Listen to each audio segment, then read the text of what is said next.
Brooks Swiss quote for the day. The soul is spiritual energy with consciousness. ஆத்மா அப்படின்றது என்னது?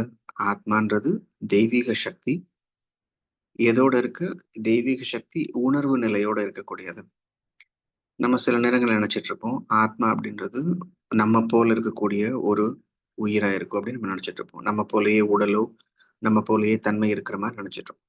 ஆனா ஆத்மா அப்படின்றது ஒளியினுடைய வடிவமா இருக்கக்கூடியது. ஒளி அப்படின்றது தெய்வீக சக்தியை குறிக்கக்கூடியது. தெய்வீக சக்தி உணர்வு நிலையோட இருக்கக்கூடியது. எந்த உணர்வு நிலை? தன்னுடைய உண்மையான தன்மையினுடைய உணர்வு நிலை. ஆத்மா கடவுளுடைய வடிவமா படைக்கப்பட்டிருக்கு இல்லைங்களா? கடவுளுடைய வடிவமா படைக்கப்பட்டிருக்கு. கடவுளுடைய தன்மையா இருக்கு. அதை உணர்ந்ததான் உணர்வு நிலைன்னு சொல்லக்கூடியது consciousness. The soul is spiritual energy. ஒளி மற்றும் உணர்வு நிலையோடு இருக்கிறது ஆத்மா. அப்போ it is a being of divine intelligence, divine love and divine power.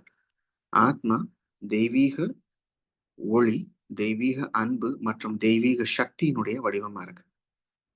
கடவுளுடைய வடிவம் கடவுளுடைய வடிவத்துல படைக்கப்பட்டிருக்கக்கூடிய ஆத்மா, தெய்வீக சக்தி அப்படின்றது இந்த 3 தன்மைகள், முக்கியமான தன்மைகள் என்னென்னது?